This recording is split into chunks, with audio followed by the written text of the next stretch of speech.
50% of all dollars spent online by Americans now goes to Amazon.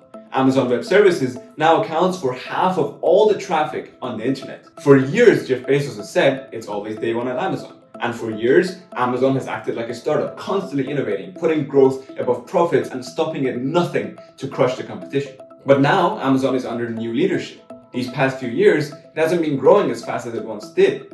And it's in so many different industries, it's hard to say where its focus actually is. So I want to ask, is Amazon slowly becoming typical? More of a holding conglomerate than a spearhead of innovation? Is it still day one at Amazon? For basically its whole life, Amazon was never that special. I mean, sure, they managed to build the biggest bookstore on earth in just a few years and then turn it into a website that sold basically everything and shipped it anywhere and had an innovative corporate culture, but so what? It was just another e-commerce store with clones growing like mushrooms all around the world. Low margins, high volumes, basically no physical assets. The math works out for anyone who wants to do it. But then something changed, and Amazon's numbers went from this to this. Behind it all, AWS, Amazon Web Services, a revolution in cloud computing. Are you a startup looking to set up shop without a massive server room? Just add AWS to your monthly utility bill. Just like gas or water, if you want more, just turn the tap on. Since its launch, AWS has made so much money for Amazon, 58% of its profits to be exact. It's allowed the company's e-commerce wing to grow like mad without ever needing to turn a profit. And the brains behind this fat cash cow that is AWS? Andy Jassy, the man who joined Amazon as a nerdy tech guy some 3 decades ago, but as of summer 2021, runs one of the world's most valuable companies. He's not much of a revolutionary successor like Tim Cook or Satya Nadella. Just like most high-level execs at Amazon, he is Bezos, in thought, even in speech patterns. He inherited the company in a great position. At 27 years old, Amazon is growing at 20 to 30% a year. But the company is not without its problems. It's finding it difficult to expand in massive markets like India or South America. And just like the rest of big tech, trustbusters are knocking on its door trying to take away its golden baby, AWS. Amazon has been getting a little sloppy in making sure the products on its website are high quality, and its treatment of warehouse employees, well, you've seen the headlines. So can Mr. Jassy keep Amazon in its prime? By all means, Amazon is still an incredible company. Its mission is to be the most customer-centric company on earth, and well, I'm very happy, I'm sure you're too. In less than 24 hours, they can deliver the nichest of products to the smallest of towns. The company delivered over 4 billion packages in 2020.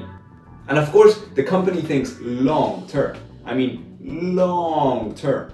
So everything I'm about to say, you should think in terms of multiple decades. It doesn't have much to worry about competition-wise. Sure, Microsoft Azure and Google Cloud are eating away at AWS's market share. Its growth has gone down from 50% a year to 33% a year, and its market share is down from 53% to 47%.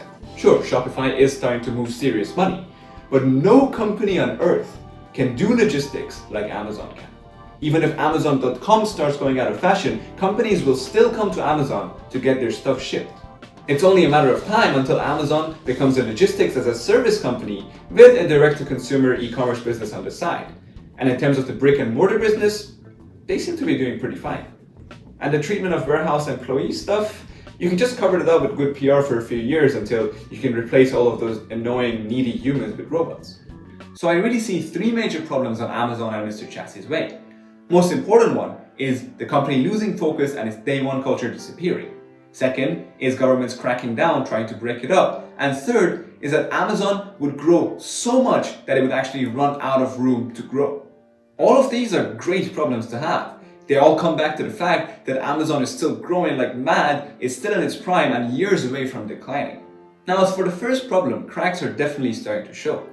Amazon was always known for being a frugal company, and now all of a sudden they're caught up in these streaming wars and they're spending lavishly on overly expensive, crappy movies. Maybe it's best for Amazon to focus on what makes it necessary and what they're best at. Logistics, e-commerce, and cloud services, instead of poking their head into every single business imaginable. But again, who am I to say? Maybe, like always, they have a plan.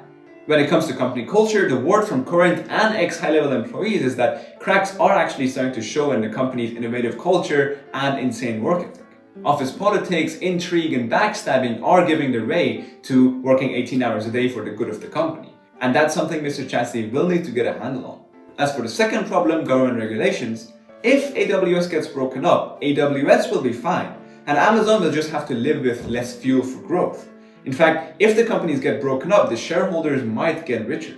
But if it's anti-competitive behavior, especially its use of data from people selling stuff on its marketplace to compete with those very same products, becomes a serious legal case, well, that's some trouble right there. And for the final problem, Amazon has simply grown insanely fast for longer than pretty much any company in history. So now it's hitting walls at home and it's hitting walls in Europe. They've been eyeing South America and India for years and they've spent a lot of money there. But so far, no luck facing the deeply entrenched competition there. All of this makes it sound like the dawn of day one is close. But I'm sure Amazon will be fine for now. As I said, Mr. Chassis is just Jeff Bezos 2.0 and Amazon is still in its prime. But problems seem to get worse the bigger you grow, and one day, the sunrise of day 2 will come.